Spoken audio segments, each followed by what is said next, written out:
To everyone welcome to LTX classes. ఒక్కసారి చూడమ్మా, LTX classes నుంచి యూపీఎస్సీ ఇన్ఫినిటీ రికార్డెడ్ క్లాసెస్ అయితే కేవలం 50,000 రూపీస్కి, లైవ్ ప్లస్ రికార్డెడ్ 60,000 రూపీస్కి, ఆఫ్లైన్ విశాఖపట్నం అండ్ హైదరాబాద్ 70,000 రూపీస్కి తీసుకొని రావడం జరుగుతుంది. చూడమ్మా, కేవలం ఈఎంఐ 5,000 పర్ మంత్తో మనం దీన్ని తీసుకొస్తున్నామా. ఫీజు అనేది 10,000 రూపీస్ వరకు పెరిగే ఛాన్సెస్ అనేవి నెక్స్ట్ ఉన్నాయి. క్లియర్? సో అయితే it is valid up to 15th November వరకు మాత్రమే. క్లియర్? సో 5,000 పర్ మంత్ ఈఎంఐతో మీరు స్టార్ట్ అవ్వచ్చు. 16th నవంబర్ నుంచి ప్లాన్స్ అన్ని ప్రైసెస్ పెరుగుతున్నాయమ్మా. సో ముందే జాయిన్ అవ్వండి. కాల్ చేయండి 7893899553. క్లియర్? అయితే యూపీఎస్సీ ఇన్ఫినిటీ తీసుకుంటే మీకు ఇంక్లూషన్స్లో ఏముంటాయి చూడండి. What you get out of UPSC Infinity: GS both prelims plus mains, CSAT, UPSC current affairs prelims plus మెయిన్స్లో కవర్ అయ్యే కరెంట్ అఫైర్స్ క్లాసెస్ అన్నీ మీకు ఫ్రీగా వస్తాయి. ఎన్సీఆర్టీ ఫౌండేషన్స్, ఎన్సీఆర్టీ మీకు ఎంత ఇంపార్టెంటో తెలుసు. సో ఎన్సీఆర్టీ ఫౌండేషన్ క్లాసెస్ ఉంటాయి, class 6 to 12. And UPSC prelims test series మీకు కవర్ అవుతాయి.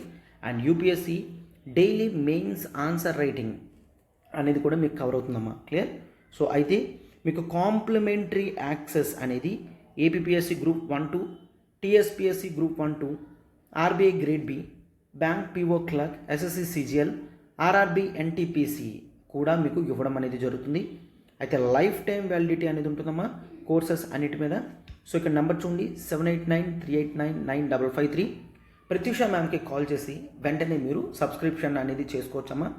సో లైఫ్ టైం కాబట్టి మీరు చాలా హ్యాపీగా క్లాసెస్ అన్నీ కూడా కంప్లీట్ చేయొచ్చు. సో జాగ్రత్తగా కోర్సెస్ అనేవి తీసుకున్నాము. To everyone welcome to LTX classes. ఈరోజు the Hindu analysis important articles చూద్దామా. డేట్ 01/11/2022 ఆర్టికల్స్ డిస్కస్ చేస్తుంది. This is Srinivas. ఈరోజు ఎంసీక్యూ క్వశ్చన్ అనేది చూడమా. That is the consider the following statements. Consider the following statements. First one, governor have both constitutional and situational discretionary. Clear? అయితే next, while using his discretion అంటే governor ఎప్పుడైతే తన discretionary powers use చేయాల్సి వస్తుందో, అంటే while using his discretion he is not bound to listen the advice of council of ministers. Clear? అయితే ఇది క్లియర్గా చూడాలమ్మా. క్లియర్? సో అయితే ఆప్షన్స్ రెండు చూడండి. That is only 1, only 2, both and none. Article. So ఇదే కదమ్మా క్వశ్చన్. అయితే చూడండి, కన్సిడర్ ది ఫాలోయింగ్ స్టేట్మెంట్స్ అని ఇవ్వడం జరిగిందా. Governor both constitutional and situational discretionary power hold చేస్తాడు అని ఇచ్చాను. Yes, true. అయితే అతను డిస్క్రిషన్ పవర్ యూజ్ చేస్తున్నప్పుడు కౌన్సిల్ ఆఫ్ మినిస్టర్స్ అడ్వైజ్ అనేది పాటించాల్సిన అవసరం లేదు. Clear? Yes, this is also true. Answer అనేది సి, బోత్. క్లియర్? ఆన్సర్ అనేది బోత్ ద స్టేట్మెంట్స్ ట్రూ అమ్మ. క్లియర్? సో అయితే చూడండి, నిన్న ఆన్సర్లో నేను ది మెయిన్ కాన్సెప్ట్ కాలా నమక్ రైస్ అనేది చూసుకుంటే ఎక్స్ప్లెనేషన్లో హైబ్రిడ్ వెరైటీ అనేది ఉంది. ఫస్ట్ స్టేట్మెంట్ అనేది నిన్న క్వశ్చన్లో రాంగ్ అమ్మా. That is 2 and 3 only. I thought I have given as traditional variety only అని. క్లియర్? సో ఎస్, ఎవరైతే 2, 3 పెట్టారో ఆన్సర్ అనేది that is true. Clear? Yes. చూడమ్మా, యూపీఎస్సీ ఇన్ఫినిటీ వర్కింగ్ ప్రొఫెషనల్స్కి సెపరేట్ బ్యాచెస్ అనేవి డెడికేటెడ్ క్లాసెస్ జరుగుతాయి. సో మీకు ఆన్లైన్ డైలీ 7 PM నుంచి క్లాసెస్ అవుతాయి. ఎవ్రీ సండే మీకు క్లాసెస్ అనేవి జరుగుతాయమ్మా. ఫీజ్ 60,000 రూపీస్కి మీకు అన్నీ ఇవ్వడం జరుగుతుందమ్మా. ఈఎంఐ 5,000 చొప్పున మీరు కట్టే ఛాన్స్ అనేది మీకు ఉంటుంది. క్లియర్? సో అయితే ఇక్కడ డైలీ 7 PM 7 to 8 క్లాస్, 8 తర్వాత కరెంట్ అఫైర్స్, తర్వాత ఆన్సర్ రైటింగ్ సెషన్స్ అనేవి మీకు ఇవ్వడం జరుగుతుంది. కొత్త బ్యాచెస్ అనేవి స్టార్ట్ అవుతున్నాయమ్మా. సో మీరు ఇమీడియట్గా జాయిన్ అవ్వగలరు. ఈ 60,000 ఫీజు అనేది 15th నవంబర్ వరకు మాత్రమే ఉంటుంది. పోస్ట్ ఫీజు అనేది పెరుగుతుందమ్మా. మీరు single time up front payment చేస్తే 10% డిస్కౌంట్ కూడా ఇవ్వడం అనేది జరుగుతుందన్నమాట. క్లియర్? సో అయితే లైఫ్ టైం వ్యాలిడిటీ కాబట్టి క్లాసెస్ అనేవి మీరు డిలే చేయాల్సిన అవసరం లేదు. వెంటనే మీరు పేమెంట్ అనేది చేయొచ్చమ్మా. క్లియర్? సో అయితే ఈ నెంబర్ కాల్ చేయండి 7893899553. క్లియర్? అండ్ ఆప్షనల్ ఇన్ఫినిటీ అనేది చూడండి. ఎల్టీఎక్స్ క్లాసెస్ నుంచి 6 months ప్లాన్ అయితే ఆప్షనల్స్ అన్ని 20,000కి ఇవ్వడం జరుగుతుంది. 1 year ప్లాన్ అయితే 25,000కి ఇవ్వడం జరుగుతుంది. లైఫ్ టైం వ్యాలిడిటీ అయితే 30,000కి ఇవ్వడం జరుగుతుందమ్మా. క్లియర్? సో ఈఎంఐ అనేది మీరు 5,000 per month కడుతూ కూడా మీరు క్లాసెస్ అనేవి అటెండ్ అవ్వచ్చు. క్లియర్? సో అయితే మీకు ఇక్కడ PSIR and PubAd sociology and anthropology topics, Telugu literature, ఈ టాపిక్స్ 5 టాపిక్స్ అనేవి మీకు ఉండడం అనేది జరుగుతుంది. ఫీజు అనేది 15th నవంబర్ వరకు మాత్రమే వ్యాలిడిటీ అమ్మా. తర్వాత ప్రైసెస్ పెరుగుతాయి. అండ్ ఇక్కడ నెంబర్ చూడండి 7893899553. ప్రత్యూష మ్యామ్కి మీరు కాల్ చేసి కనుక్కోవచ్చు. నెక్స్ట్ ఆర్టికల్ చూడమ్మా. A pathway to citizenship for Indian origin Tamils. Clear? అయితే ఈ ఆర్టికల్ ఒకసారి మీరు చూసినట్టయితే this is very important article. This is very important from GS two international రిలేషన్స్లో ఇంపార్టెంట్. అండ్ ఆ తర్వాత ఈవెన్ జిఎస్ టు పాలిటీ పార్ట్లో కూడా మనకి ఇంపార్టెంట్ అమ్మా. క్లియర్? సో ఈ ఆర్టికల్ నీట్గా చూద్దాం. ఏమడుగుతున్నాడు? He is asking for citizenship అనేది ఇండియన్ ఆరిజిన్ తమిళ్స్కి ఇవ్వడం అనేది చెయ్యాలి అని చెప్తున్నారనమాట. క్లియర్? సో అయితే ఒక్కసారి జాగ్రత్తగా చూడండి. So first of all initially the article is speaking about the changes in the citizenship amendment act. Clear? Citizenship amendment act 2019 అనేది తీసుకొచ్చి క్లియర్గా government of India providing some benefits to the people of Hindus or Indian origin people in various countries, అంటే bordering కంట్రీస్లో పీపుల్కి benefit తీసుకొని రావడానికి, easy citizenship రావడానికి కొన్ని అమెండ్మెంట్స్ అనేవి చేసింది. అయితే దీంట్లో భాగంగా it has clearly left out some Muslims from Pakistan, Afghanistan, Sri Lanka. వీటి నుంచి ముస్లిమ్స్ అంటే బార్డరింగ్ కంట్రీస్లో ముస్లిమ్స్ అనేవాళ్ళు రావద్దు అని. ఎందుకంటే Muslims already Pakistan and Bangladesh ఈ రీజన్స్లో they are majority people. So అందుకే వాళ్ళకి ఇండియన్ సిటిజన్షిప్ అనేది ఇవ్వరు అని క్లియర్గా చూస్తున్నాం. ప్రాబ్లమ్స్ అనేవి హిందూస్కి రావడం జరుగుతుంది. So Hindus from the bordering countries వాళ్ళకి సిటిజన్షిప్ ఇస్తారు అని చెప్తున్నారు. అయితే main citizenship amendment act fundamental రైట్స్కి వైలేట్ అవుతుంది అని కోర్టులో కేసు వేశారు. అయితే ఇప్పుడు మీరు అబ్జర్వ్ చేస్తే now the other problem has come that authors are rising, that is what about the Indian origin Tamils. Clear? Indian origin Tamils issue ఎక్కడ? This is completely the part of the Sri Lankan matters. Clear? So అయితే మనం క్లియర్గా observe చేస్తాం, India నుంచి Tamil people కొంతమందిని British టైంలో they have taken these people to Sri Lanka. శ్రీలంకలో వీళ్ళ చేత ఇండెంచర్డ్ లేబరర్ వర్క్స్ అన్నీ కూడా చేయించేవారు. వీళ్ళని లేబరర్స్గా యూజ్ చేసుకోవడం అనేది జరిగింది. అయితే ఎప్పుడైతే బ్రిటిష్ వాళ్ళు వెళ్ళిపోయారో చాలామంది శ్రీలంక నుంచి ఇండియన్ ఆరిజిన్ తమిళ్స్ వస్తున్నారు. అయితే వాళ్ళందరికీ కూడా గవర్నమెంట్ ఆఫ్ ఇండియా ఇనీషియల్గా రిస్ట్రిక్షన్స్ చేసినప్పటికీ కూడా కొన్ని అగ్రిమెంట్స్ అనేవి జరిగాయమ్మా. క్లియర్? ఆ కొన్ని అగ్రిమెంట్స్ అనేవి జరగడంతో government of India as it has accepted in receiving these people mainly after the things of the Sirimavo Shastri. Clear? The Sri Lankan president Sirimavo, ఆ టైంలో ఇండియన్ ప్రైమ్ మినిస్టర్ శాస్త్రి గారు ద షిరిమావో శాస్త్రి ప్యాక్ట్ అనేది 1964లో జరిగింది. అండ్ ఆ తర్వాత ద షిరిమావో ఇందిరాగాంధీ అనమాట సిరిమావో గాంధీ ప్యాక్ట్. ఈ ప్యాక్ట్ 1974 ప్రకారం they have accepted Indian origin Tamil people ఎవరైతే ఉన్నారో వాళ్ళు రీపాట్రియేషన్ అవుతున్నప్పుడు వీ యాక్సెప్ట్ దెమ్ అండ్ ఆ తర్వాత వాళ్ళకి సిటిజన్షిప్ కూడా ఇవ్వడం జరుగుతుంది అని చెప్తారు. అయితే రీపాట్రియేషన్ అంటే ఏంటి? Coming back to the original country. Clear? So Britishers ఎవరైతే తీసుకువెళ్ళారో వాళ్ళు ఇండిపెండెన్స్ శ్రీలంకకు వచ్చేసిన తర్వాత main Sinhalese Buddhist, native Buddhist Sinhalese ఉంటారు. వాళ్ళ డామినేషన్ అనేది ఎక్కువ ఉంది.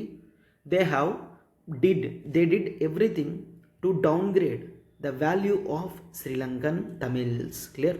సో అయితే ఇక్కడ చూస్తే ఇండియన్ ఆరిజిన్ తమిళ్స్ చూసుకున్నా వీళ్ళని డౌన్ గ్రేడ్ సిటిజన్గా చూడడం జరిగింది. ఇండియన్ ఆరిజిన్ తమిళ్ని డౌన్ గ్రేడ్ సిటిజన్గా చూడడం జరిగింది by Sinhalese Buddhist. Clear? So అందుకని వీళ్ళని టార్చర్ చేస్తున్నారు, వీళ్ళకి ఎటువంటి రైట్స్ కూడా ఇవ్వట్లేదు. So these people started coming to India. ఈ ప్యాక్ట్స్ ప్రకారం వాళ్ళకి బెనిఫిట్ అనేది చేసాం. అవునా? ఇంతవరకు అదే డిస్కస్ చేసుకున్నాం. అయితే something completely changed. Indian government post 1980s తర్వాత 1983 తర్వాత వీళ్ళకి ద సిటిజన్షిప్ కార్డ్స్ అనేవి ఇవ్వడం లేదు. ఎందుకు సిటిజన్షిప్ కార్డ్స్ అనేవి ఇవ్వడం లేదు అంటే 1983లో శ్రీలంకలో శ్రీలంకన్ సివిల్ వార్ అనేది జరుగుతుంది. అయితే శ్రీలంకన్ సివిల్ వార్లో చాలా వరకు ఇండియన్ ఆరిజిన్ తమిళ్స్ మాత్రమే కాకుండా శ్రీలంకన్ నేటివ్ తమిళ్స్ కూడా వస్తున్నారు. క్లియర్? శ్రీలంకన్ నేటివ్ తమిళ్స్ కూడా వస్తున్నారు. They are asking the refugee status. అయితే ఇండియా ఎంతమందికి రిఫ్యూజీ స్టేటస్ ఇస్తూ వాళ్ళకి సిటిజన్షిప్ ఇవ్వగలది? అవునా? ఎస్. సో ఇట్లాంటి శ్రీలంకన్ తమిళ్ పీపుల్ అందరినీ కూడా government of India has considered them as the illegal migrants. Clear? Illegal migrants కింద కన్సిడర్ చేయడం అనేది జరుగుతుంది. So right now they are saying వీళ్ళందరూ కలిపి వచ్చేసరికి ఈవెన్ ఇండియన్ ఆరిజిన్ తమిళ్ పీపుల్కి కూడా government of India is not providing something that is called the citizenship cards. Clear? అయితే అప్పటి నుంచి ఇండియన్ ఆరిజిన్ తమిళ్స్ ఇండియాకు వచ్చినప్పటికీ కూడా రెఫ్యూజీ స్టేటస్తోనే మిగిలిన వాళ్ళతో సమానంగా బ్రతుకుతున్నారు. So they have become something that is called the statelessness. ఎందుకంటే శ్రీలంకలో వాళ్ళకి చూడలేదు, శ్రీలంకలో తీసుకోవట్లేదు, వాళ్ళ సిటిజన్షిప్ అనేది ఇండియాలో ఉంటుంది. అవునా? వాళ్ళు ఎందుకంటే ఇండియన్ ఆరిజిన్ పీపుల్ కాబట్టి. సో ఈ టైంలో ఇండియాలో కూడా వాళ్ళని అలౌవెన్స్ చేయకుండా మిగిలిన వాళ్ళతో వీళ్ళకి ఇవ్వడం జరిగితే వీళ్ళకి ప్రాబ్లం వస్తుంది కదా. సో దాన్ని ద కాన్సెప్ట్ ఆఫ్ స్టేట్లెస్నెస్ అంటే వాళ్ళని చూసుకోవడానికి ఏ స్టేట్ కూడా లేదు. ఇటు ఇండియన్ గవర్నమెంట్ అనేది లేకపోతే ఇండియా స్టేట్ లేదు, అండ్ ఆ తర్వాత మెయిన్ శ్రీలంక స్టేట్ కూడా వాళ్ళకి సపోర్ట్ చేయదు అని చూస్తామన్నమాట. క్లియర్? సో అయితే మెయిన్ వేరియస్ కోర్ట్స్లో కేసెస్ వేస్తే సుప్రీంకోర్టు కూడా క్లియర్గా చెప్పింది, try to get the difference. Clear? ఈ రెండింటికి వీళ్ళిద్దరికీ కూడా డిఫరెన్సెస్ చూపించండి. అంటే ఇండియన్ ఆరిజిన్ తమిళ్స్ని శ్రీలంకన్ తమిళ్స్ని సెపరేట్ చేసి ఇండియన్ ఆరిజిన్ తమిళ్స్కి మీరు సిటిజన్షిప్ వెంటనే ఇవ్వాలి. ఎందుకంటే నేటివ్ సిటిజన్ అయిన తరువాత వాళ్ళకి సిటిజన్షిప్ స్టేటస్ అనేది ఇవ్వకపోతే it is clearly violation of article 21 అని చెప్తున్నారనమాట. క్లియర్? ఆర్టికల్ 21 ప్రకారం freedom of life and personal Liberty అనేది మనం చూస్తాం. Clear? Freedom of life and personal Liberty. దీని ప్రకారం ఇండియన్ సిటిజన్ అందరికీ కూడా స్వేచ్ఛగా వాళ్ళ కంట్రీస్లో తిరిగే కెపాసిటీ అనేది ఉండాలి అని తీసుకుని వచ్చారనమాట. క్లియర్? అయితే మెయిన్ ద స్టేట్లెస్నెస్ అనే కాన్సెప్ట్ అనేది ఇప్పుడు ఇండియన్ ఆరిజిన్ తమిళ్స్కి ఉన్నాయి. బట్ వేరియస్ కోర్ట్ కేసెస్ ప్రకారం ఏ కమ్యూనిటీకి కూడా స్టేట్లెస్నెస్ అనేది ఉండద్దు అని చెప్తున్నారనమాట. అలా చేస్తే అది ఘోరమైన హ్యుమానిటేరియన్ క్రైసిస్ అని సుప్రీంకోర్టు భావిస్తుంది. క్లియర్? అయితే Indian origin people Indian origin Tamils అవ్వడం వలన వాళ్ళు అన్ని రోజులు శ్రీలంకలో ఉండిపోవడం వలన వాళ్ళకి ప్రాబ్లమ్స్ అనేవి వస్తున్నాయి. So most of the people are going to courts to apply for this case. అయితే ఇట్లాగా కేవలం వాళ్ళకి ఆటోమేటిక్గా ది స్టేటస్ ఆఫ్ సిటిజన్షిప్ వచ్చేటట్టు చేయడానికి పాసిబిలిటీస్ అనేవి ఉన్నాయి అని మనం చూస్తాం. ఎందుకంటే మీరు ఒక్కసారి చూసుకుంటే లిటరల్లీ ఇటువంటి ప్రాబ్లమే యుఎస్ఏలో పడితే 1994లో యుఎస్ఏ ఒక యాక్ట్ అనేది తీసుకొచ్చిందమ్మా. That is nationality technical corrections act. So దీని ప్రకారం they have completely given the status to their అంటే ఎవరైతే చిల్డ్రన్ ఉన్నారో వాళ్ళ మదర్ సిటిజన్షిప్ ఉండి ఫాదర్ ఎక్కడ వాళ్ళైనా వాళ్ళ పిల్లలకి సిటిజన్షిప్ అనేది ఇవ్వడం జరుగుతుంది. అవునా, అమెరికాలో కూడా. సో ఆటోమేటిక్గా వాళ్ళందరికీ ఇచ్చేటట్టు ఈ యాక్ట్స్ అనేవి తీసుకొని రావడం జరిగింది. అండ్ ఇది మాత్రమే కాదు, ఈవెన్ బ్రెజిల్లో కూడా if you take Brazil, America కాకపోయినా if you take Brazil also, బ్రెజిల్లో there is something that is called constitutional amendment act. That is 54th constitutional amendment act 2007లో వచ్చింది. అందులో యాక్ట్లో సిటిజన్షిప్ అనేది బ్లడ్ రిలేషన్ ఉన్న పేరెంట్స్తో ఫాదర్ మదర్ బ్లడ్ నుంచి పుట్టిన బేబీస్ అందరికీ కూడా ఆ కంట్రీ సిటిజన్షిప్ ఉంటుంది అని క్లియర్గా చెప్తూ, ఇంతవరకు మిస్టేక్స్ ఏవైతే అయ్యాయో ఆ మిస్టేక్స్ అనేవి లేకుండా కరెక్షన్స్ చేస్తూ వాళ్ళందరినీ ఆటోమేటిక్గా సిటిజన్స్ చేసింది. ఎందుకు యుఎస్ఏ కానీ బ్రెజిల్ కానీ సిటిజన్షిప్ అనేది ఆటోమేటిక్గా ఇవ్వడం జరుగుతుందంటే, ఇట్ థాట్ ద స్టేట్లెస్నెస్ అనేది ఘోరమైన హ్యుమానిటేరియన్ క్రైసిస్. అంటే ప్రజలు ఇక్కడ ఉన్నప్పటికీ కూడా వాళ్ళు ఏ స్టేట్కి సంబంధించిన వారు అనేది క్లియర్గా ఉండదు. So the best opportunity for India right now is United నేషన్స్లో ఉన్న కాంప్రహెన్సివ్ సొల్యూషన్ స్ట్రాటజీ అనేది ఫర్ శ్రీలంకన్ రెఫ్యూజీస్కి సపరేట్గా ఉంది. దాన్ని ఫాలో అవుతూ ఇండియన్ ఆరిజిన్ తమిళ్స్ ఎవరైతే ఉన్నారో ఇండియాలో వాళ్ళకి సిటిజన్షిప్స్ ఇస్తూ, అండ్ శ్రీలంకన్ తమిళ్స్ ఎవరైతే ఉన్నారో వాళ్ళని శ్రీలంకకి రిటర్న్ పంపించి గవర్నమెంట్తో మాట్లాడి బెటర్ డెవలప్మెంటల్ ప్రాజెక్ట్స్ అనేవి ఇండియా శ్రీలంకలో తీసుకుంటే బాగుంటుంది అని మనం చూస్తాం. Clear? So this is completely about the article అనేది నీట్గా డీటెయిల్డ్గా మనం చూడడం అనేది జరిగిందమ్మా. Clear? The ultimate current affairs course for UPSC అనేది తీసుకొని రావడం జరిగిందమ్మా. సో మీకు మోర్ రిజర్వేటెడ్లో కంప్లీట్ క్లాసెస్ అనేవి 10,000 ఫీజు కాస్త 6,000 తీసుకొచ్చి 40% డిస్కౌంట్లో పెట్టడం అనేది జరిగింది. మీరు ఈఎంఐ ఆప్షన్ 2,000 పర్ మంత్ అనేది యూజ్ చేసుకోవచ్చు. ఫీజు అనేది 7th నవంబర్ నుంచి మీకు ఫీజు అనేది 8,000కి పెరగబోతుందమ్మా. క్లియర్? 7th నవంబర్ నుంచి 8,000 పెరగబోతుంది. సో అయితే మీకు ఇక్కడ చూడండి, పూర్తి డెడికేటెడ్ క్లాసెస్ అనేది మీరు అబ్జర్వ్ చేస్తే సండే మీరందరూ ఎగ్జామ్ రాస్తారు and I shall be checking it. And Monday test explanation జరుగుతుంది, ట్యూస్డే యోజన జరుగుతుంది, వెడ్నెస్డే ద హిందూ ఎడిటోరియల్ జరుగుతుందన్నమాట, Thursday Kurukshetra class, Friday the Hindu explainer, Saturday weekly PIB analysis and down to ఎర్త్తో UPSC current affairs both prelims and mains మోడ్లో ఏవైతే కావాలో ప్రతిదీ కూడా మనకి కంప్లీట్గా కవర్ అవుతుందన్నమాట. అయితే మీరు ఇక్కడ చూస్తే హిందూ ఎడిటోరియల్ ఎక్స్ప్లెయినర్ మీరు ఇక్కడ చూస్తూ ఉండొచ్చు. దట్ ఈజ్ సార్ మీరు ఆల్రెడీ ద హిందూ అనాలిసిస్ ఫ్రీగానే ఇస్తున్నారు కదా. ఎస్, ద హిందూ అనాలిసిస్ అనేది ఫ్రీగానే ఇవ్వడం జరుగుతుంది. బట్ మనం ప్రతి ఇంపార్టెంట్ ఎడిటోరియల్ ఆర్టికల్ కవర్ చేయడానికి టైం సరిపోదు కదమ్మా. అట్లా చేస్తే 2 hours అట్లా టైం అనేది ఎక్స్పాండ్ అయిపోతుంది. సో అందుకని మనం important editorials Wednesday and the Hindu explainer articles అనేవి వస్తాయి. అవి ఫ్రైడే క్లాసెస్లో మనం డిస్కస్ చేయడం అనేది జరుగుతుందన్నమాట. క్లియర్? సో రెగ్యులర్గా మీరు అప్డేటెడ్లో ఉన్నారో లేదో తెలుసుకోవడానికి కరెంట్ అఫైర్స్ టెస్ట్ అవుతాయి, weekly test, monthly grand test అవుతాయి. అయితే ఒక చూడండమ్మా, మీరు ఈ 7th నవంబర్ లోపల జాయిన్ అయితే మీకు నెక్స్ట్ ఎగ్జామ్ ముందు తీసుకొచ్చే రివిజన్ సిరీస్ క్లాసెస్ అనేవి ఫ్రీగా యాక్సెసిబిలిటీ అనేది ఇవ్వడం జరుగుతుందమ్మా. Clear? So revision series classes కూడా మీకు ఫ్రీగా యాక్సెసిబిలిటీ ఇవ్వడం అనేది జరుగుతుంది. సో అందుకని it is better time to join right now. 2,000 per month కడుతూ మీరు క్లాసెస్లో జాయిన్ అవ్వచ్చు అనమాట. క్లియర్? ఎస్. అయితే ఇక్కడ నెంబర్ కాల్ చేయనమ్మా, వెంటనే 7893899553 మీకు పర్ఫెక్ట్ డెడికేటెడ్గా క్లాసెస్ అనేవి నీట్గా ఈ షెడ్యూల్ ప్రకారం జరగడం అనేది ఉంటుందన్నమాట. క్లియర్? ఎస్, మీకు లైఫ్ టైం వ్యాలిడిటీ వస్తుందమ్మా, లైఫ్ టైం వ్యాలిడిటీ వస్తుంది. సో అసలు మీరు ఆలోచించకుండా వెంటనే ఈ క్లాస్లో అనేది మీరు జాయిన్ అవ్వగలరు. చూడమ్మా article, the sequence of implementation EWS quota outcomes. Clear? So అయితే ఇక్కడ మీరు ఆర్టికల్ అనేది అబ్జర్వ్ చేస్తే క్లియర్గా ఈ article speaks about EWS quota outcomes. Clear? అయితే బ్యూటిఫుల్గా ఆర్టికల్ అనేది రాయడం జరిగింది. మనం ఇంపార్టెంట్ థింగ్స్ అన్నీ కూడా this we can see from GS two polity perspective. Clear? GS two polity పర్స్పెక్టివ్లో ఇంపార్టెంట్ ఆర్టికల్. ఒక్కసారి జాగ్రత్తగా చూడండి.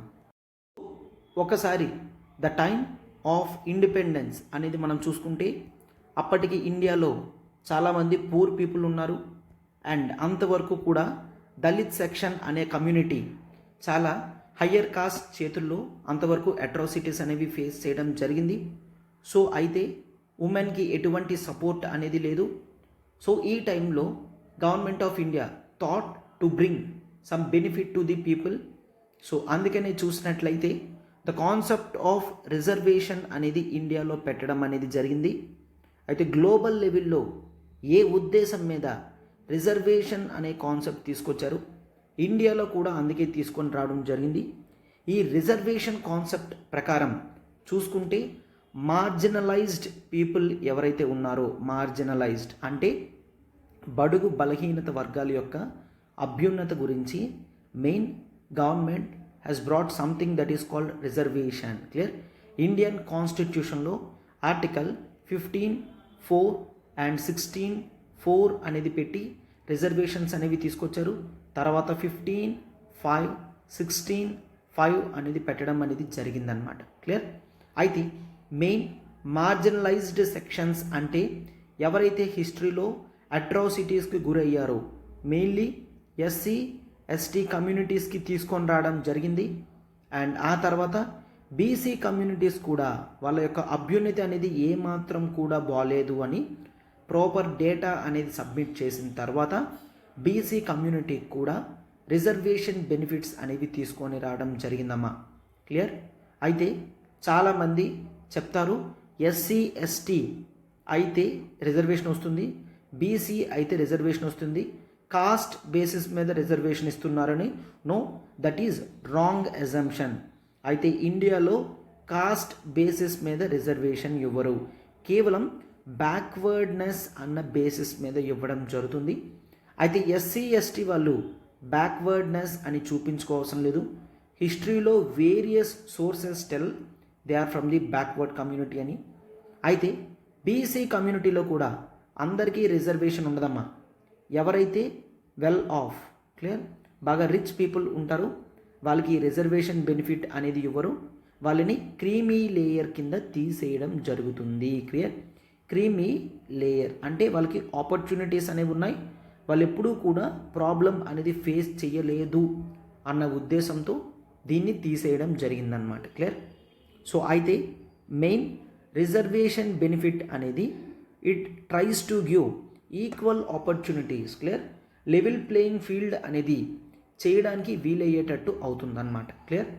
అయితే ఈ ఇష్యూ జరుగుతుంటే గవర్నమెంట్ ఆఫ్ ఇండియా 2019లో it has brought something that is called the EWS quota. Clear? EWS quota అనేది తీసుకొని రావడం జరిగింది. ఈడబ్ల్యూఎస్ కోటా ప్రకారం ఎకనామికల్లీ వీకర్ సెక్షన్స్ అనేది మనం చూస్తాము.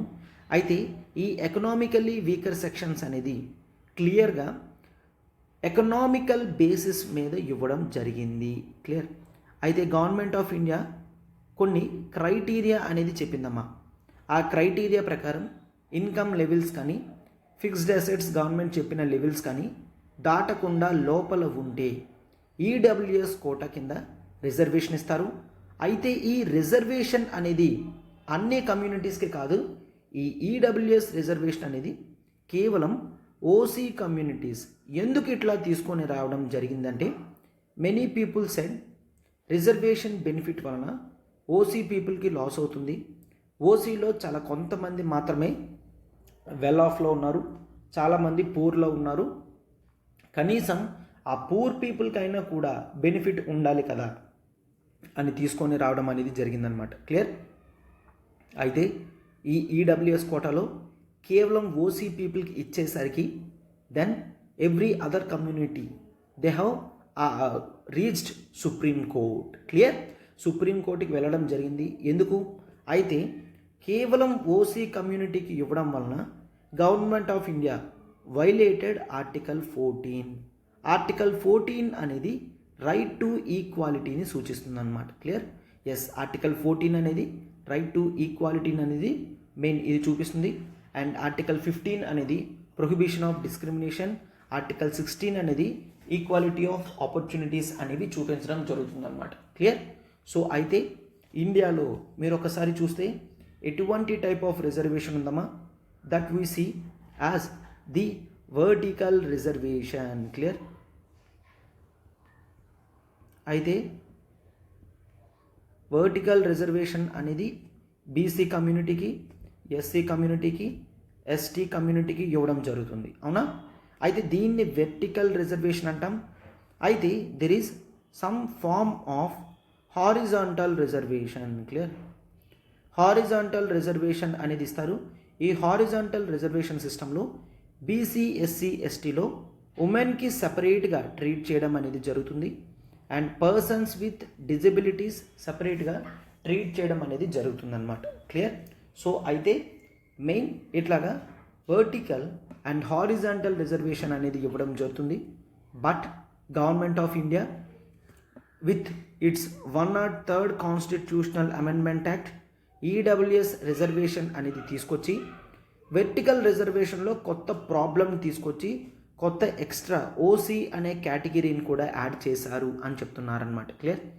సో అయితే మెయిన్ ఓసీ కమ్యూనిటీలో మాత్రమే ఎకనామికల్లీ వీకర్ సెక్షన్స్ ఉంటారా? సో ఎకనామికల్లీ వీకర్ సెక్షన్స్ ఇస్తున్నారు అంటే కేవలం ఓసీకి మాత్రమే కాదు, బీసీలో ఈడబ్ల్యూఎస్, ఎస్సీలో ఈడబ్ల్యూఎస్, ఎస్టీలో ఈడబ్ల్యూఎస్ కూడా ఇవ్వండి అయితే అని చెప్తున్నారనమాట. క్లియర్? అర్థమవుతుందమ్మా ఎందుకు article 14 right to equality violate అవుతుంది అన్నారంటే why only OC, why not BC, SC, ST అని క్వశ్చన్ అనమాట. క్లియర్? అర్థమవుతుంది కదమ్మా? BC community, SC community, ST కమ్యూనిటీలో కూడా ఇవ్వాలి అని చెప్తున్నారు. సో అందుకనే this is completely A wrong assumption that కేవలం ఓసీలో మాత్రమే ఈడబ్ల్యూఎస్ రిజర్వేషన్ ఇస్తే సరిపోతుంది అని అనుకోవడం దట్ ఈస్ అబ్జల్యూట్లీ రాంగ్ అని చెప్తున్నారనమాట. క్లియర్? సో అయితే ఇక్కడ మీరు ఒక్కసారి అబ్జర్వ్ చేస్తే రిజర్వేషన్స్ అనేవి జనరల్గా ప్రజలు ఎవరైతే ప్రాబ్లమ్ని ఫేస్ చేస్తున్నారో వాళ్ళకి జనరల్గా ఇవ్వడం అనేది జరగాలి అని చెప్తున్నారు. అయితే సుప్రీంకోర్టులో ఛాలెంజ్ చేయడం జరిగింది. ఏ విధంగా? మీరు ఎస్సీ రిజర్వేషన్, ఎస్టీ రిజర్వేషన్ చూస్తే వాళ్ళ పాపులేషన్ బేసిస్ మీద ఇచ్చారు. బీసీ రిజర్వేషన్ చూస్తే బీసీ టోటల్గా 52% పాపులేషన్ ఉంది అని 27% రిజర్వేషన్ ఇచ్చారు. క్లియర్? అయితే ఎస్సీకి 15%, ఎస్టీకి 7% ఇవ్వడం అనేది జరిగింది.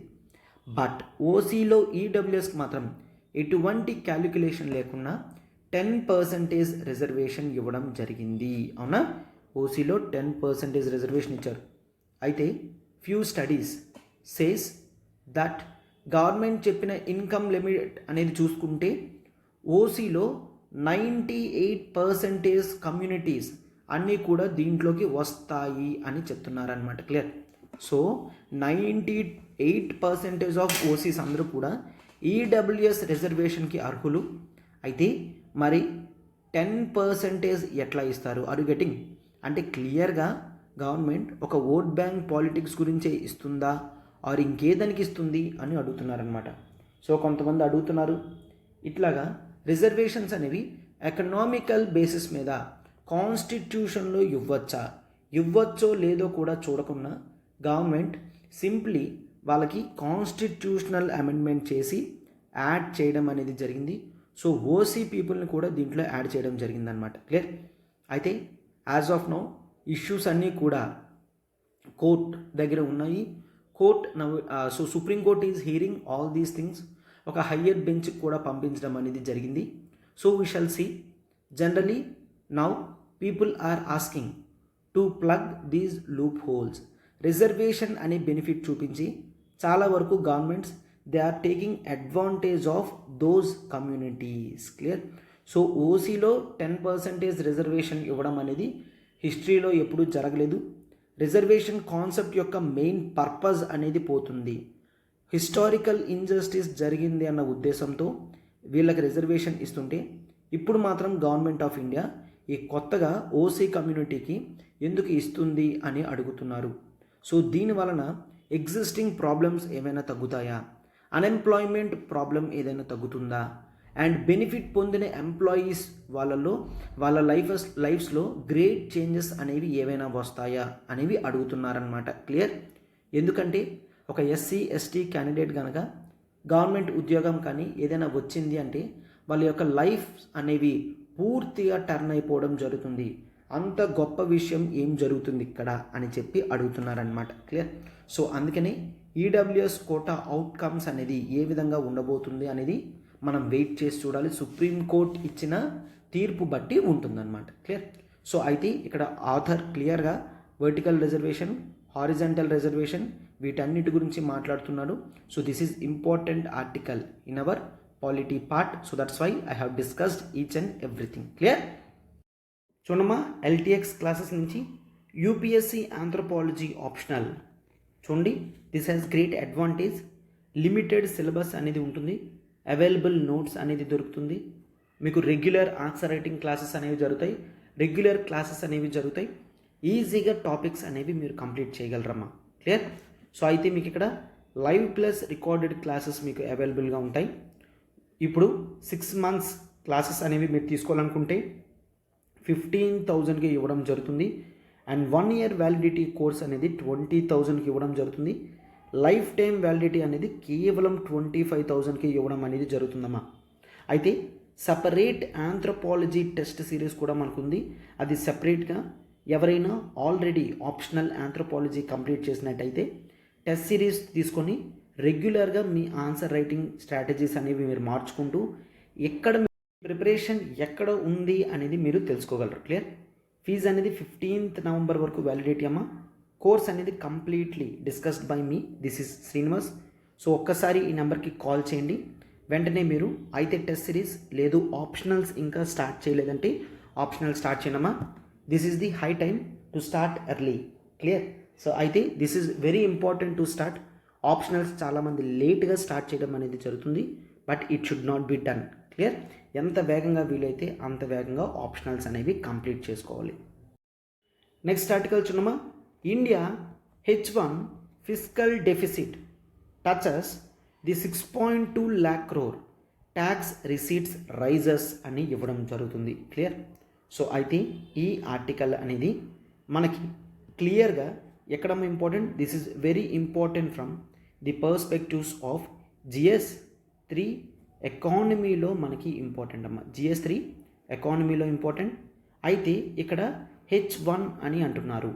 H1 అంటే హాఫ్ ఆఫ్ ది 1 అంటే ఇయర్లో 12 months అయితే 6 months, ఫస్ట్ 6 ఫిస్కల్ మంత్స్ని మెయిన్లీ మనం ఇయర్స్ అనేవి మీకు తెలుసు April 1st నుంచి తీసుకోవడం అనేది జరుగుతుంది.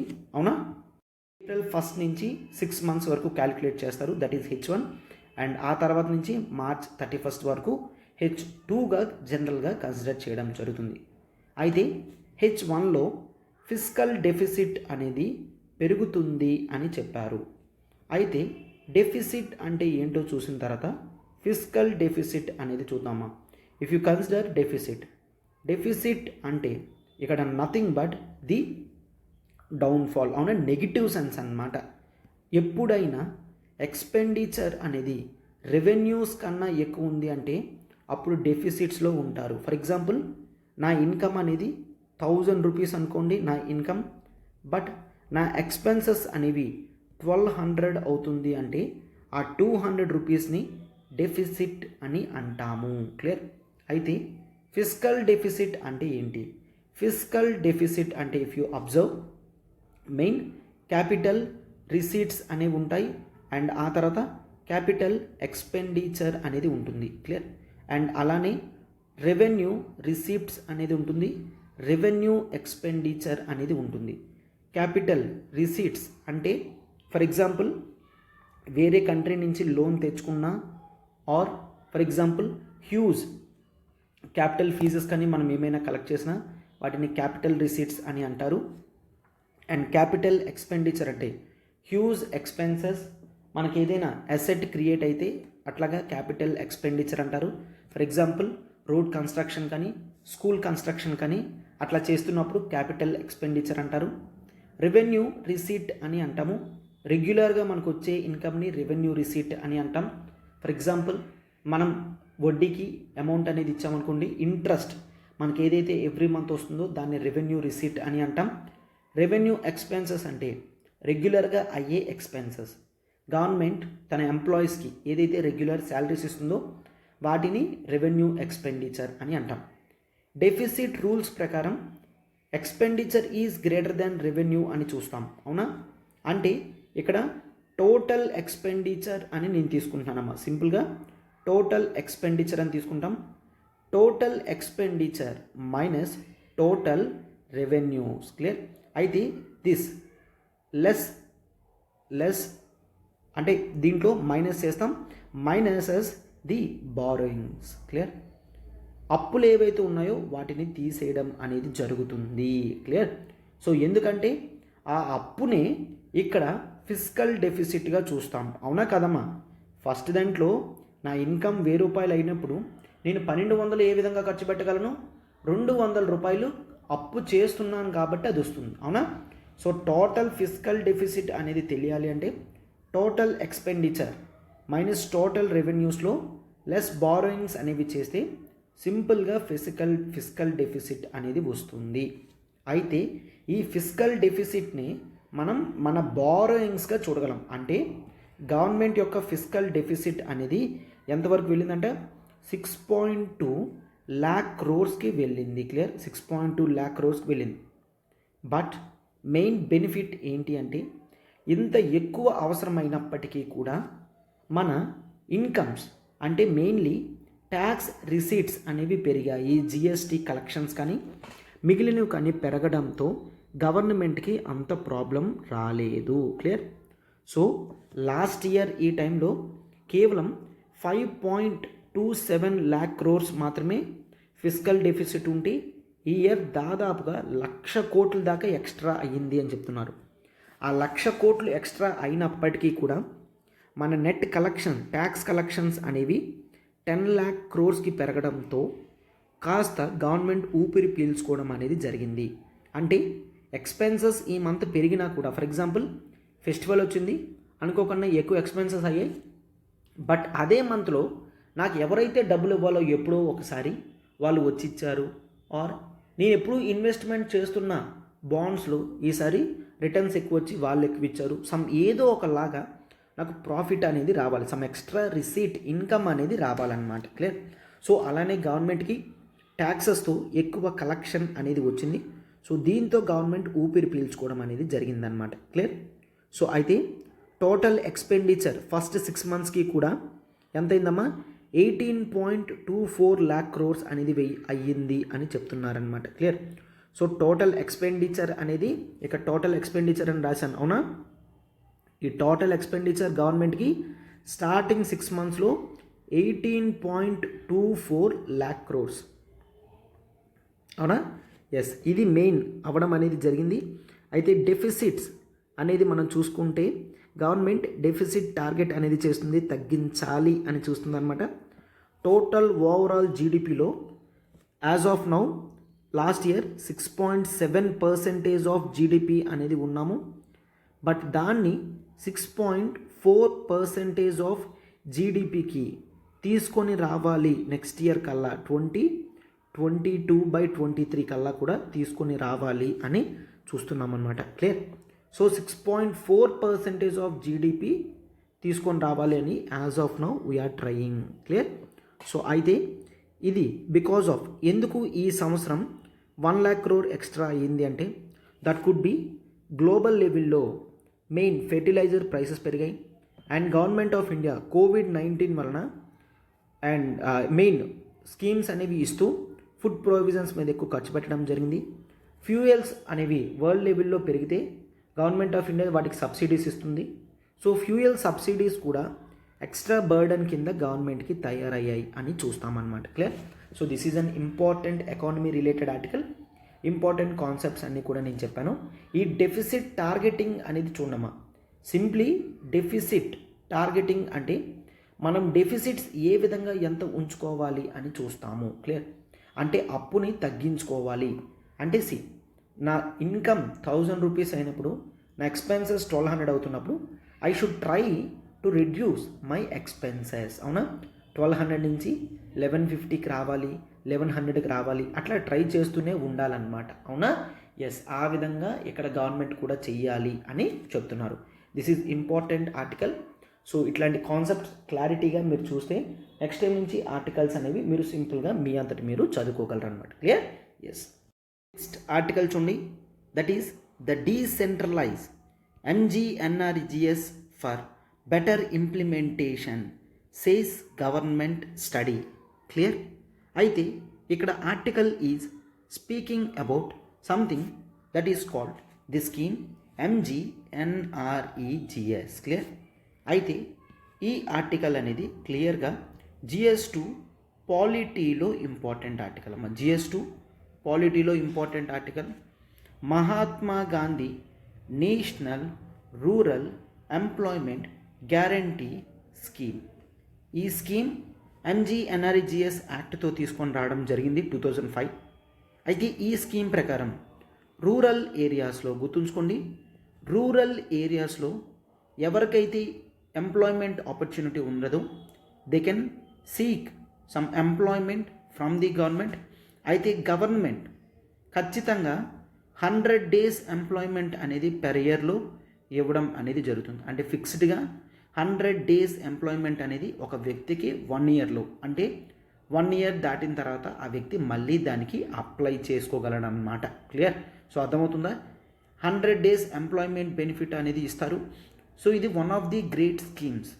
వరల్డ్ లెవెల్లో కూడా దీన్ని తీసుకొచ్చినప్పుడు చాలామంది చాలా కంట్రీస్ నుంచి అప్రైజల్స్ కూడా వచ్చాయి, అవార్డ్స్ కూడా రావడం జరిగింది. ఎందుకంటే రూరల్ లెవెల్లో మెయిన్ దీనివలన ఫిస్కల్ ఇన్సెంటివ్స్ అనేవి వెళ్తున్నాయి కాబట్టి. Clear? Fiscal incentives and fiscal propulsions అంటే మెయిన్లీ ఎకనామికల్ టర్మ్స్లో మనీ అనేది విలేజ్ లెవెల్ వరకు వెళ్తుంది, రూరల్ ఏరియాస్ వరకు వెళ్తుంది కాబట్టి. క్లియర్? సో అయితే ఫిజికల్గా బెనిఫిట్స్ అనేవి ప్రజలకు వస్తున్నాయి. సో దాంతో వాళ్ళకి ఇన్కమ్ ఆపర్చునిటీస్ లేకపోయినప్పటికీ ఈ స్కీమ్ కొంతవరకు వాళ్ళని కాపాడుతుంది అని చెప్తున్నారనమాట. క్లియర్? సో అయితే MGNREGA స్కీమ్ వల్ల రూరల్ ఎంప్లాయ్మెంట్ పెరిగింది, ఇన్కమ్ ఆపర్చునిటీస్ అనేవి పెరిగాయి, వాళ్ళ స్టాండర్డ్ ఆఫ్ లివింగ్ అనేది పెరిగింది. ఈ బెనిఫిట్స్ అన్నీ కూడా మనం చూడడం అనేది చేస్తాం. అవునా? సో అయితే దీంట్లో క్లియర్గా ఈ స్కీమ్ డీసెంట్రలైజ్ చేస్తే ఇంకా బాగుంటుంది అని అంటున్నారనమాట. అంటే డీసెంట్రలైజేషన్ అనేది స్టేట్స్కి ఫ్లెక్సిబిలిటీ అనేది ఇస్తుంది. క్లియర్? స్టేట్స్కి ఫ్లెక్సిబిలిటీ ఇస్తుంది.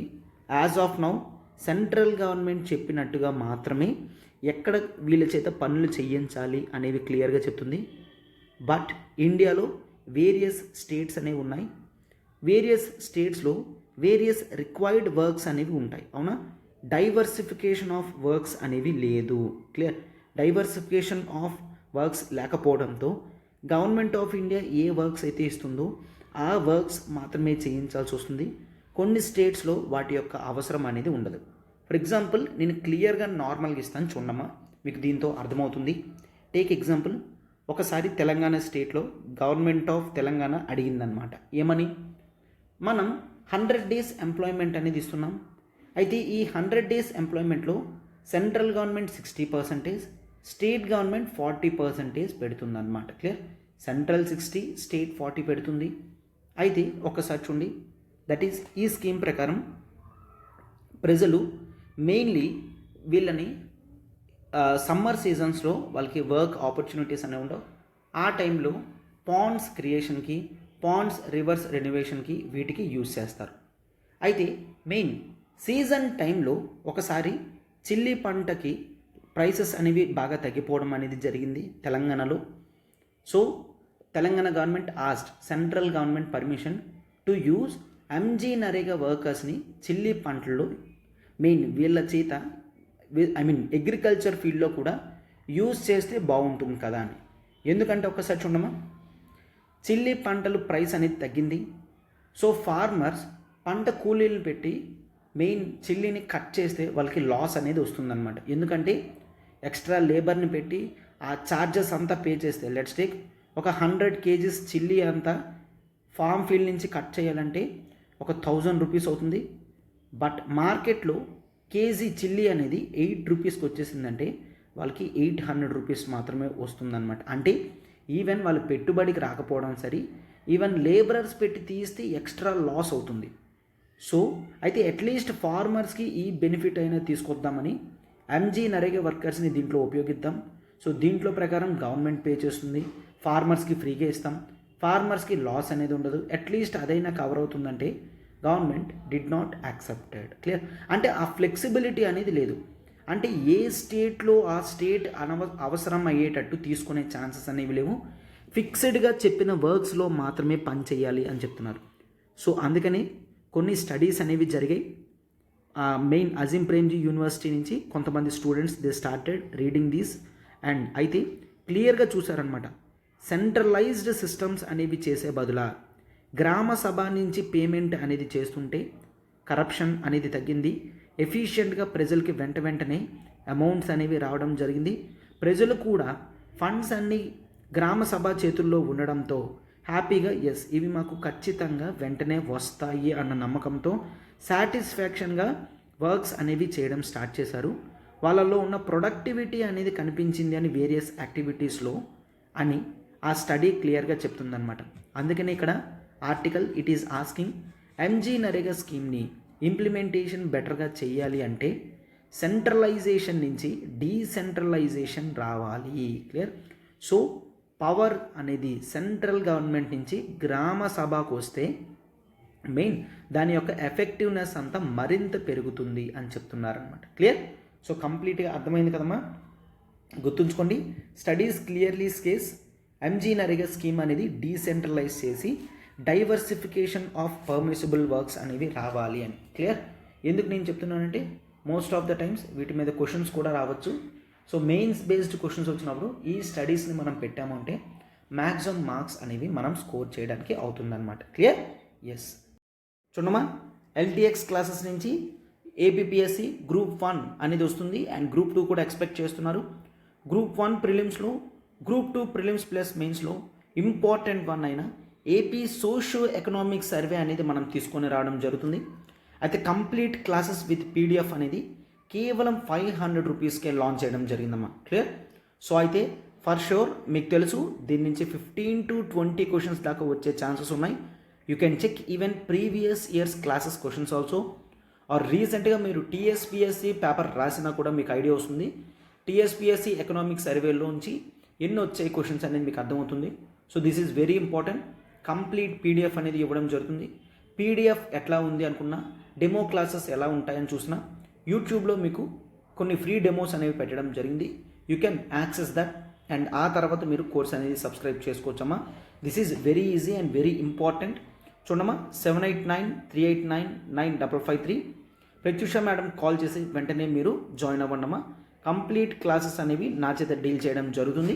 మీకు నీట్గా ఇంపార్టెంట్వి కాన్సెప్ట్స్తో సహా బోత్ ప్రిలిమ్స్ అండ్ మెయిన్స్లో కవర్ అయ్యేటట్టు గ్రూప్ 2లో అండ్ గ్రూప్ 1లో ప్రిలిమ్స్ ఒక్క బిట్టు కూడా మీరు వదలకుండా డీల్ చేసేటట్టు ఇస్తాను. లాస్ట్ మినిట్ యూజ్ అయ్యే పీడిఎఫ్ అనేది మీకు ఇవ్వడం అనేది జరుగుతుందన్నమాట. క్లియర్? ఎస్. నెక్స్ట్ ఆర్టికల్ చూడమ్మా, social media can wield their algorithm power to red flag the fake news. Chief election commissioner గారు చెప్తున్నారనమాట. అయితే గుర్తుంచుకోండి, ఇండియాలో యాజ్ ఆఫ్ నౌ ఒకసారి ఈ ఆర్టికల్ మనకి GS2 పాలిటీలో ఇంపార్టెంట్ అమ్మా. I will come to that. అయితే ఇండియాలో as of now the international conference అనేది జరుగుతుంది. మెయిన్ గ్లోబల్ లెవెల్లో ఎలక్షన్ మేనేజ్మెంట్ సిస్టమ్స్లో ఎవరెవరైతే ఉన్నారో వాళ్ళందరూ కూడా మ్యాక్సిమం అటెండ్ అవ్వడం జరిగింది. గ్రేట్ కంట్రీస్ నుంచి చాలామంది రావడం అనేది జరిగిందనమాట. క్లియర్? సో అయితే అందులో విధంగా ఇండియన్ చీఫ్ ఎలక్షన్ కమిషనర్ గారు మాట్లాడుతున్నారు. సో ఇన్క్లూజివ్ ఎలక్షన్స్ అనేవి చాలా ఇంపార్టెంట్ అని స్టేట్మెంట్ కూడా చెప్పడం జరిగింది. First of all inclusive elections అంటే ఏంటి? ఎలక్షన్స్లో ప్రతి ఒక్కరూ కూడా పార్టిసిపేట్ అయ్యే ఛాన్స్ ఇవ్వాలన్నమాట. ఎందుకంటే ఎలక్షన్ అనేది కేవలం ఒక ఓటు హక్కు కింద మాత్రమే కాకుండా ఎలక్షన్ అనేది మనం ఏ విధంగా చూడాలమ్మా? క్లియర్గా election we have to look at the expression of our voice. Clear? మన వాయిస్ని మనం ఎక్స్ప్రెస్ చేస్తున్నాం, మన రిప్రజెంటేటివ్ని సెంట్రల్ లెవెల్లో పంపిస్తున్నాం, స్టేట్ లెవెల్లో పంపిస్తున్నాం, అసెంబ్లీకి పార్లమెంట్కి అన్నట్టుగా ఉండాలి. సో ఎవరి వాయిస్ అయితే రిప్రజెంట్ అవ్వాలో వాళ్ళందరూ కూడా ఎలక్షన్స్లో పార్టిసిపేట్ చేయాలి. అంటే అందరి వాయిసెస్ అనేవి ఉండాలంటే ప్రతి ఒక్కరూ కూడా ఎలక్షన్స్లో పార్టిసిపేట్ చేయాలి. అందుకే ఇన్క్లూజివ్ ఎలక్షన్స్ అని అంటున్నారు. అయితే ఎలక్షన్స్లో కేవలం ఇప్పుడు ఏం చూస్తాం? Money power, physical power and people power ఉన్న వాళ్ళు మాత్రమే ఎలక్షన్స్లో గెలుస్తున్నారు, మంది మార్బలంతో గెలుస్తున్నారు అని అంటాం. అవునా? ఎస్. అట్లాంటి కండిషన్స్ నుంచి టోటల్గా ఎక్కడికి రావాలంటే ఎలక్షన్స్లో ఒక కొత్తదనం, అంటే ఉమెన్ మెయిన్ పార్టిసిపేషన్ అనేది పెరగాలి. అయితే as of now 15th Lok Sabha అనేది మీరు క్లియర్గా అబ్జర్వ్ చేస్తే 14th లోక్సభ వాటిలో చాలా వరకు ఉమెన్ రిప్రజెంటేషన్ అనేది లెస్ దాన్ 15% అనేది ఉంది. సో మినిమం పాపులేషన్లో 50%, 50% ఉన్న ఉమెన్ ఎలక్షన్ పొలిటీషియన్స్ వచ్చేసరికి రిప్రజెంటేషన్ అనేది 15%కి రావడం అనేది జరిగింది. నో, అట్లా ఉండద్దు. అండ్ బడుగు బలహీనత వర్గాలు, ఎస్సీ ఎస్టీ కమ్యూనిటీస్ కూడా ఎలక్షన్స్లో పార్టిసిపేట్ చేయాలి అని చెప్తున్నారు. అవునా? సో ఇట్లాంటి ఆల్ ఎలినేటెడ్ సెక్షన్స్ నుంచి ప్రజలు వస్తేనే వాళ్ళ ప్రాబ్లమ్స్ అనేవి క్లియర్గా డిస్కస్ చేయడం జరుగుతుంది. అవునా? అందుకని election commission of India is asking for the inclusive election. Clear? Inclusive election మాత్రమే the truth expressive form of election అని చెప్తున్నారు. అండ్ ఆ తర్వాత he also stressed the challenges. ఏంటి? Mainly the social media problems అనేవి చెప్తున్నారమ్మా. సోషల్ మీడియా ప్రాబ్లమ్స్ ఏంటి? As of now ఎలక్షన్స్లో ఇన్ఫ్లుయెన్స్ అనేది దీంతో జరుగుతుంది. చాలా వరకు సోషల్ మీడియాలో ఫేక్ న్యూస్ అనేది స్ప్రెడ్ చేస్తున్నారు. అండ్ ఆ తర్వాత they are also spreading hatred. Clear? Elections ముందు ఇట్లాంటివి జరిగాయి అంటే దట్ ఈజ్ వెరీ రాంగ్ అని అంటున్నారు. అంటే లెట్స్ టేక్ కొంతమంది ఫేక్ న్యూస్ అనేది స్ప్రెడ్ చేస్తారు. దట్ ఈజ్ ఈ గవర్నమెంట్ వచ్చింది అంటే మీ స్కీమ్స్ అన్నీ అయిపోతాయి, ఈ గవర్నమెంట్ వచ్చిందంటే మీకు ఇప్పుడు 2000 రూపీస్ వస్తున్న చోట 10,000 వస్తుంది అని చెప్తారు. అయితే అది ప్రజలు నిజం అనుకొని దాన్ని సర్క్యులేట్ చేస్తారు. ఆర్ ఫర్ ఎగ్జాంపుల్ ఒక ఎమ్మెల్యే డబ్బులు తీసుకుంటూ దొరికిపోయాడని ఫేక్ న్యూస్ స్ప్రెడ్ అవుతుంది. సో ఇట్లా ప్రతి చోట కూడా ఫేక్ న్యూస్ అనేది ప్రజల యొక్క ఒపీనియన్ని మార్చేసే కెపాసిటీలో ఉంటుందన్నమాట. అండ్ హేట్రెడ్ న్యూస్ అనేది స్ప్రెడ్ చేయడం వలన చాలా కమ్యూనిటీస్ వరకు they fail to participate in the election process. అవునా? అంటే మెయిన్ ఓట్ బ్యాంక్ పాలిటిక్స్ టైంలో ముస్లిమ్స్కి ఆపోజిట్గా, క్రిస్టియన్స్కి ఆపోజిట్గా, హిందూస్కి ఆపోజిట్గా ఫేక్ స్టేట్మెంట్స్ కానీ ఇస్తే, హేట్రెడ్నెస్ కనుక పెరిగితే that is very harmful to the society అని చూస్తాం. క్లియర్? అయితే ఈ ప్రాబ్లమ్స్ అనేవి సాల్వ్ అవ్వాలంటే చీఫ్ ఎలక్షన్ కమిషనర్ గారు ఏమంటున్నారు? ఈ ఫేక్ న్యూస్ ఏదైతే ఉందో వాటిని రెడ్ ఫ్లాగ్ చేయాలి. అంటే వాటిని సపరేట్ చేసి ప్రజలని అలర్ట్ చేయాలి. నిజమైన న్యూస్ ఏంటి, ఫేక్ న్యూస్ ఏంటి ప్రజలకు క్లియర్గా తెలియాలి.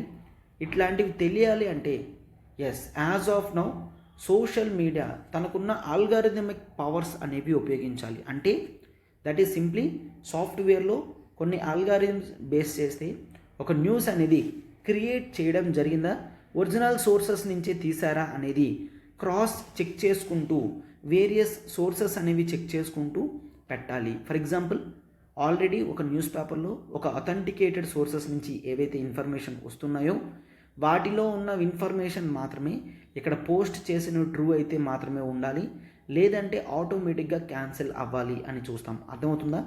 ఇటువంటి ఆల్గారిథమిక్ పవర్స్ అనేవి సోషల్ మీడియా వాళ్ళు ఉపయోగిస్తూ వీటిని సోషల్ మీడియా ఫేక్ న్యూస్ని, హేట్రెడ్నెస్ని కంట్రోల్ చేయాలి అని చెప్తున్నారనమాట. Clear? So free fair elections జరగడం అనేది మెయిన్ ఇంపార్టెంట్. అయితే ఇఫ్ యూ టేక్ ఇండియాలో కూడా it is article 324 of Indian constitution ప్రకారం ఎలక్షన్స్ అనేవి ఫ్రీగా, ఫెయిర్గా, ఇన్క్లూజివ్గా, యాక్సెసిబుల్గా జరగాలి అని చూస్తాం. సో అందుకని జనరల్గా ఇటువంటివన్నీ ఎప్పుడు జరుగుతాయి, డెమోక్రటిక్ పాలిటీ అనేది ఉండాలి అండ్ ప్రజలందరూ కూడా ఫ్రీ విల్తో వాళ్ళ యొక్క సోవర్నిటీ అనేది ఉపయోగించుకుంటూ ఫ్రీగా ఓట్లు అనేవి వేయాలి అని చెప్తున్నారనమాట. క్లియర్? సో అలా జరగాలి అంటే స్టేట్ వరకు కొద్ది జాగ్రత్తగా ఉండాలి అండ్ సోషల్ మీడియా కూడా తన రోల్ అనేది బాగా ప్లే చేయాలి అని చెప్తున్నారనమాట. Clear? So this is completely about the articles. Important అన్నీ కూడా కవర్ చేయడం జరిగింది. అవునా? ఎస్.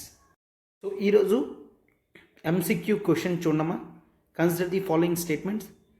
FDs అంటే physical deficit every time gives wrong impressions on the nations and physical deficits only shows the poor financial management of the nation. Clear?